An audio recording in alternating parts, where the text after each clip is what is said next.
Good morning. Happy A Day. Today is May 7th, your second and last day of math this week. All right, so again, we're on Unit 10. Yep, and our goal today is actually that we can use the completing the square to rewrite the equation of a circle from standard form to center radius form. So let's see what that entails. Go ahead, Ms. Murphy. Okay, so you used a lot of big words there very quickly, Mrs. Talhami. Sure. So we're using words like standard form, center, radius. Remember, those are the two parts of the circle that we need to be able to graph a circle. And you also did a nice throwback, it's Thursday, Throwback Thursday, to completing the square method that students learned in algebra last year. And that had multi-steps to it. Remember, you move the C term, you take the B term, you half it, you square it, you stick it in the blank, you did all that kind of stuff. That is coming back now in geometry class. So we'll be reviewing that with you. I would suggest to you to pause the video because this will be very helpful later. See if you can find in your house 3 different colored pens, maybe a blue, green, red, any 3 different colors, because when you see the separation of the numbers and colors, it might help you remember the steps. It's just a suggestion. If you don't have it, no worries. Okay, so let's look at the first 3 boxes. It asks us to put it in standard form and perfect square trinomials. So when we have a square on the outside of the parentheses, it's telling us that we need 2 sets of x minus 2. We have a binomial times a binomial. Some of you use the FOIL method, box method, double distribution. Either way, we're multiplying x times x, give us x squared, negative 2 times x, negative 2 times x, and then a negative 2 times a negative 2. We're not here really to review that. And we get the trinomial x squared minus 4x plus 4. The number in front, the first number in front of the x squared is your a value. And since there's nothing there, that would be a 1. In front of the x is your b value. And your constant, think of the word constant, begins with a c, that's your c value. So you can see how each of those numbers was pulled directly from that trinomial for each of these samples. And, a good student would stop the video, take number 2 on a separate sheet of paper, see if you can multiply x plus 5 squared, and come up with your a, b, and c value. Okay, so we're going to assume that this is a skill that you already have in place. And now we're going to use the ideas from that to complete the next section, completing the square, where we're determining the value of the constant term of the c to create a perfect square trinomial. I want you to really think of those words. Can we just look maybe back and highlight what's so darn perfect about 1, 2, and 3 above there, Mrs. Talhami? Yeah, and now what's really important about 1, 2, and 3 is if I were to factor this trinomial, it would bring me back to this original piece, okay? So when you're factoring, remember that your a term that your b term is when the 2 factors add to, so a negative 2 plus a negative 2 add to a negative 4, and then the negative 2 times a negative 2 multiply to a positive 4. So what makes it a perfect square trinomial is if I could factor this into 2 factors that are exactly the same, so I could write it as a squared. That's what's so perfect about it. It works out perfectly. Exactly. Perfect squares. See, 5 plus 5 is 10. And 5 times 5 is 25. Add, multiply. Negative 9 plus negative 9 is negative 18. Negative 9 times negative 9 is a positive 81. So that's why I kept writing AM for add, multiply. We like to call it, Miss Murphy likes to call it the Audra Murphy method. Yes. So let's look at Okay. this first example here. So the work's already done for you. I don't want to take up too much of our time with this, but if you take a look here, this was blank, and it said, okay, what number does this need to be so that this is a perfect square trinomial? So you're telling yourself, okay, if I have to have two of the same factors, what number adds to itself to give you a 4? And you could say it's a positive 2. But then what is 2 times 2? 4. Mrs. Talhami, could you maybe write to the left of that in green or something? Mm-hmm. Blank plus blank equals 4. Blank. No, like actually write a blank. Okay, sorry. Blank plus blank. This is what your brain is thinking. What plus what is 4? And what times what is 4? And in both cases, you will see that a 2 works. 2 plus 2 is 4. 2 times 2 is 4. That's what's perfect about it. What's in green is what your brain is thinking. So let's try it for the second one. Again, this was given to me blank, so I have to think about, like what Miss Murphy said, what plus what? It has to be the same number equals 10 here. So you should be able to tell yourself, oh, that's 5. So then 5 times 5 equals, has to be 25. So this number here has to be 25. And in factored form, you write this binomial squared because it's the same thing twice. Okay, so that's not so bad at all. No. So here are some other examples. Just want to show you. Nice perfect squares. 7 times 7, 6 times 6, 4 times 4, and 1 times 1. Mm-hmm.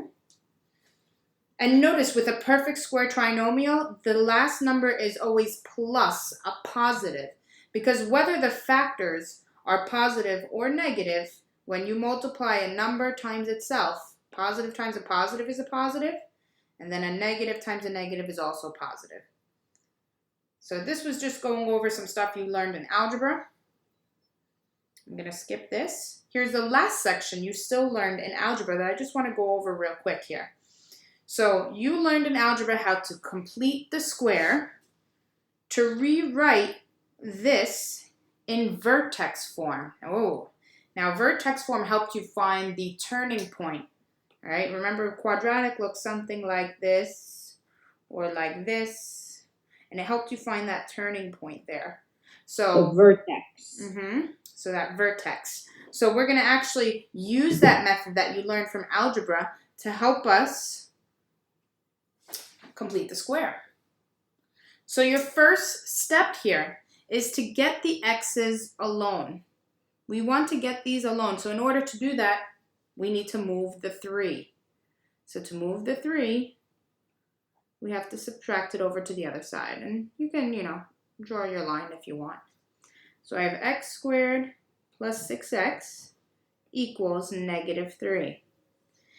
Now remember, our goal here is to make this a perfect square trinomial. So we can say, what value, what number would need to go there? Now Miss Murphy before said, what plus what? So think about this. If this is add and multiply, what plus what will give me a positive 6? Think about it. A 3. There you go, a positive 3. So a positive 3 is what the factored form of this perfect square trinomial would be. So if it adds to a positive 6, what do they multiply to? A positive 9. Beautiful. Now here's the thing. Am I allowed to just randomly add 9 to this side of the equation and it still works? I always learned, Mrs. Talhami, that in algebra, whatever I do to one side, I must do to the other side. Exactly. It's a constant balance. So if I'm adding a 9 to the left side of this equation, to keep it balanced, I need to add 9 to the right. You are absolutely correct, Miss Murphy. Okay, so let's continue. So the factored form here, I could just combine these and write that it's squared equals a negative 3 plus 9 is 6. 6. Now, I know there's one last step here if you want it in vertex form. The one last step is you would move the 6 back over by subtracting it. So I'm just going to do it so you see something so that you can recognize what you did in algebra. Oops, so this is the vertex form of the quadratic equation. But this is not what I want us to focus on. Up to this step is what I want us to focus on. This is what we need in order to write the equation of a circle from standard form to center radius form. So notice here, this is the standard form of a quadratic. This is the vertex form where you could find the turning point. So we're going to be doing something similar for circles. We're going to get a standard form that looks something like this, but maybe a little bit longer because we deal with x and y. And we're going to have to turn it into center radius form, which you should remember from Tuesday's lesson. Okay, so let's briefly do this next one. See if you can pause the video. Maybe try numbers 2 and 3 here. Okay, so I'm going to try to follow your steps from the first one, Mrs. Talhami. Okay. Yeah, that would be helpful. So let's put a box around x squared plus 10x. Step 1 is always to move that c term. So we're going to subtract 20 from both sides. And bring down everything we have, x squared plus 10x. We're going to leave that blank on the left and on the right. We're going to think of two numbers that add to a 10. 5 and 5 add to 10. Remember, the two numbers have to be the same. And then we think of the two numbers, we take those two numbers and multiply them. 5 times 5 is 25. Whatever I do to the left, I do to the right, keeping it balanced. Negative 20 plus 25 gives us a 5. Notice Mrs. Talhami just combined the double parentheses into a single, putting the square on the outside. And we said this is the step that we want you to stop at. Even though to get it into vertex form, there's one more step, this is where I want you to stop. Let's try that again. Very nice job, Miss Murphy. Thank you, Mrs. Talhami. So we're going to box out our first two terms. And we're going to move that c term, our constant, by adding 3 to both sides. And we're going to add our blanks in on the left and the right. And think to ourselves, maybe we can circle that b term so we're remembering what number we're focusing on. We're thinking of two numbers that add to a negative 8. So I know I need two negative numbers that are the same. A negative 4 and a negative 4 add to a negative 8, and they multiply to a positive 16. Whatever I do to the left, I do to the right. 3 plus 16 is 19. And I combine those two parentheses into one, leaving my square on the outside. Wonderful job.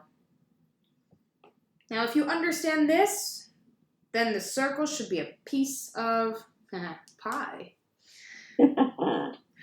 Here's where, Mrs. Talhami, I would suggest that students use the 3 colors. In this problem right here. So this is actually the standard form of a circle. Can I easily get the center and radius out of this? Is this the form that we saw on Tuesday? No. It does not look like it to me. So I don't do parentheses with squares on the outside and a number after the equal sign. yeah, we are, remember, the center radius form looks like this. X minus h squared plus y minus k squared equals radius squared. So that's our goal. So everything we just did is going to lead up to this and help us get the equation. So we're going to follow similar steps to what we just did here in this previous 3 problems. So really, if you remember, Miss Murphy kept repeating the steps. The first steps are to box off your x's here. In the circle, notice we have x's and y's. So really, I'm going to box my x's, and I'm actually going to circle my y's. That might be a good way to distinguish which one's which. This is where I'm using different colors, where you want to use the different colors as well. Because those are what we want to keep on this side of the equation. And then Miss Murphy said your next step is to get rid of the constant. So instead of this 52, I got to subtract it over to the other side. Okay? So now when I rewrite this, 3 colors are important here. I'm going to put the x's here, x squared plus 4x. And I'll have, the blank in just a second. I have the y squared minus the 16y. And then they equal to negative 52. Okay? Now, remember, we're going to take this one step at a time. So let's just focus only on the x's. Do the same method we just did up here. So if I focus on the x's, I want to do my plus blank. But if I'm doing a plus blank on the left, I got to do a plus blank on the right. So now this is where I need to think about, what number, if I add it to itself, will give me a positive 4. That number is positive 2. And what does a positive 2 times a positive 2 give us? Gives us a positive 4. So that's going to be this first blank. And I could write this as x plus 2 squared. Great. So now the x's are already squared. Our goal is to now get in factored form. Now we have to get the y's in factored form. So keep doing the same method. Let's start back over. So here's a plus blank. Now if you don't have a third color, you could just do a double blank so you don't get confused. If you want to do it like that. And ask yourself, what number plus itself, now notice I'm writing y's because this is a y. What number plus itself will give me a negative 16? So that means I would need both of them to be negatives. And that answer would be 8. Negative 8 plus negative 8 is negative 16. And what is negative 8 times negative 8? Positive 64. Beautiful.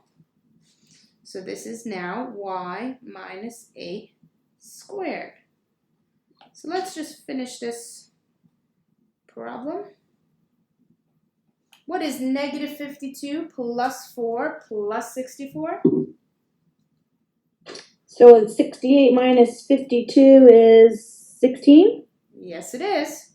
Now, let me ask you a question. Does this look familiar? It looks familiar to me. It looks just like that circle center radius form up there. Yeah, so I think we can get the center and the radius out of this equation. So what is the center here? So we pull out the opposites, so negative 2 and a positive 8. And we take the square root of 16, which is 4. Beautiful. So we just determined the center and the radius by putting it in center radius form. That was a lot of work. This is where I would make sure you really understand why we broke it down the way we did. And that's what the colors were for. This is what we did for the x's. This is what we did for the y's. We made sure we added them to this side, combine these, and there is your center radius form. The beautiful thing about having lessons on videotape is that you can rewind, replay, pause, take notes, think. Unlike just a live lesson, if it goes on, you might not have that ability. So please use this. Don't write to us and say, I don't understand anything. You can if you stop and you really think, take notes, use colors, and take your time. Okay, let's try it again, what Mrs. Talhami just showed us. So let's put all of our x's together in blue. I don't see anything else to go with that y that we'll put in orange.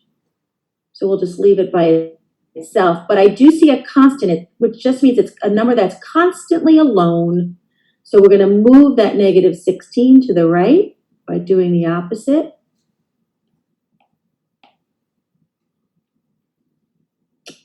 And then we will put the x's in a group with a blank. I missed a blank. And we will put the y with a blank. 16. Now, I'm actually going to tell you something real interesting here, Miss Murphy.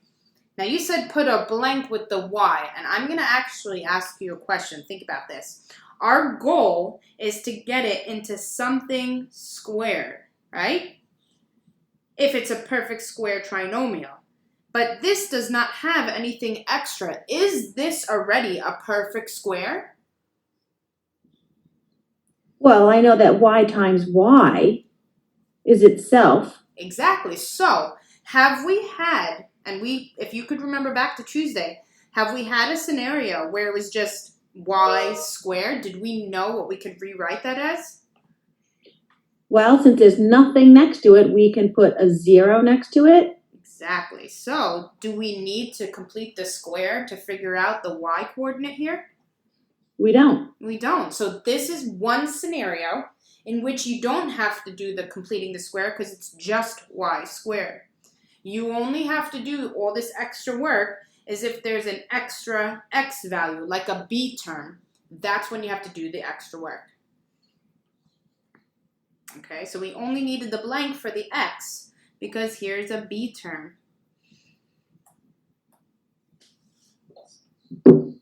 So we want to ask ourselves, what number plus itself will give me 10? 5 plus 5 is 10. And then we have to think about what those two numbers multiply to. 5 times 5 is 25. If I add 25 to the left, I have to add 25 to the right. I didn't add anything to the y, so I don't have to add that to the right. Exactly. 16 plus 25 is 41. Mm-hmm. So this now looks familiar to us, which, by the way, you do not have to write it like this. You could just leave it as y squared. I only do this to visually help those of you know what the y coordinate is. So our center is negative 5, 0. And our radius is the square root of 41, which is not a perfect square. If we have to graph it, we could put that in our calculator and get a decimal form, but for now, that's all we need to understand. Right, which, the square root of 41 is about 6.4. So it's about almost 6.5 actually. So there you go. So here are 4 practice problems. If you want to pause the video, try them out, and then come back and check your answers. I'm going to just work on the answers right now.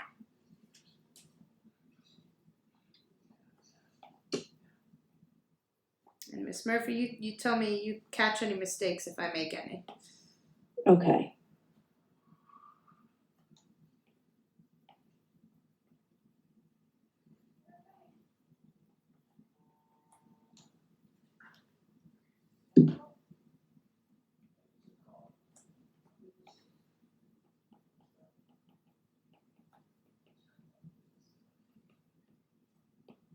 Talhami, when you're done with this, I'm going to attend my meeting. Okay. And then I'll just finish the rest of the answers for them.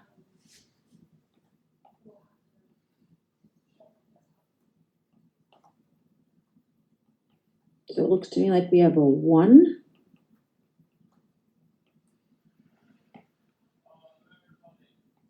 And a 9.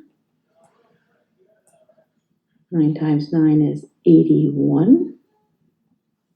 Yeah, the colors really make it understandable.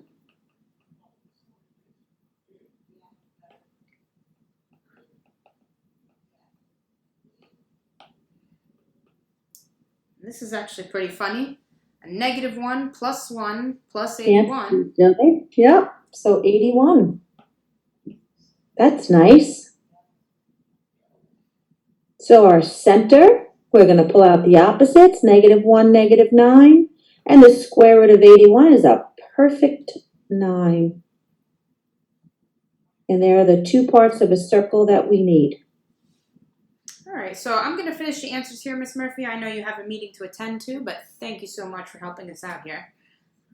Okay, everybody, remember to email us or contact us through Remind, and we will get back to you if you have any specific questions. Be well, stay safe, take care.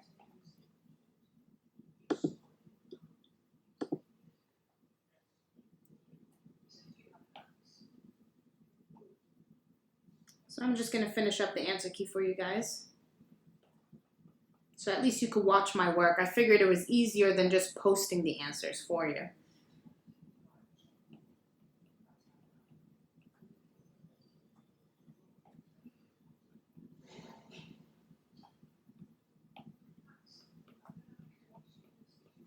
And as you can see here, we ran into that same scenario as earlier. I only needed to put in a blank for the x's because the y is just by itself. It's already a perfect square, so it won't need any additional work here.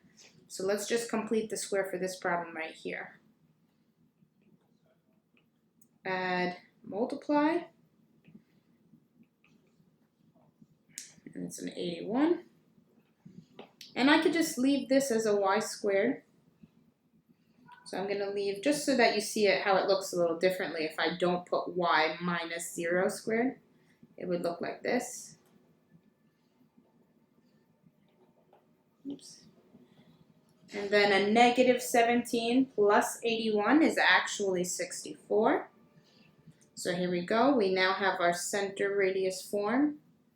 Again, I told you guys this does not have to say y minus 0 squared. You could just leave it as y squared if you want.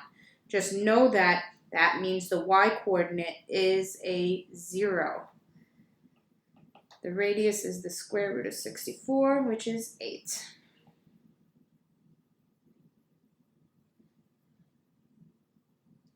And 2 more problems for you.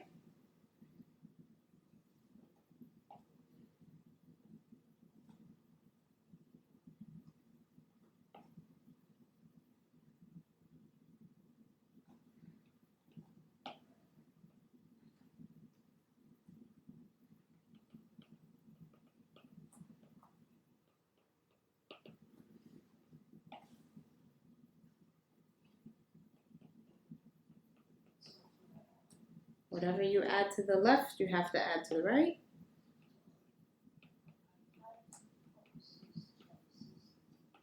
I only do the double blank for those of you who are not using 3 colors and want to be able to distinguish which one's for which. 7, -7 add up to a -14, and then 7 times 7 is 49. So you really, really have to know your perfect squares here. I believe Miss Murphy said that earlier.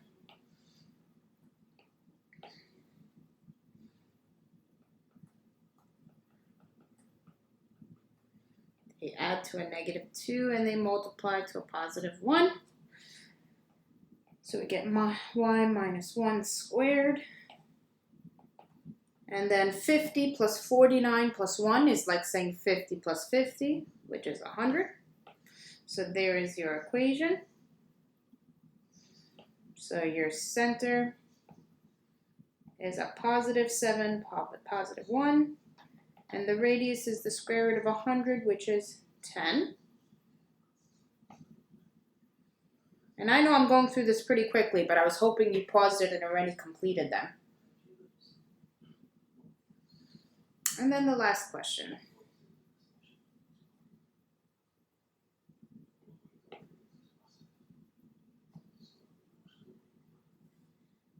Now, if you notice, the constant is already on the other side for you, so you really kind of don't have to move it. So it's already a -48 over there. Don't change it because it's already there.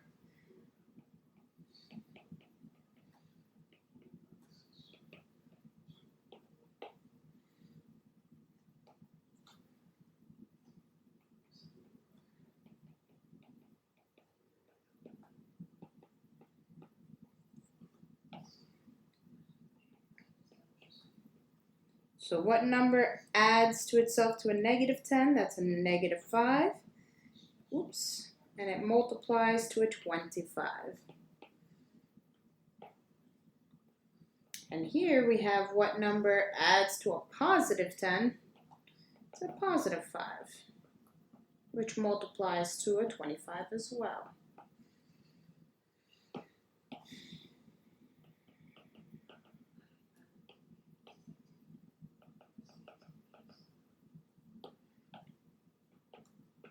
And then a negative 48 plus 25 plus 25 is like saying negative 48 plus 50, or 50 minus 48.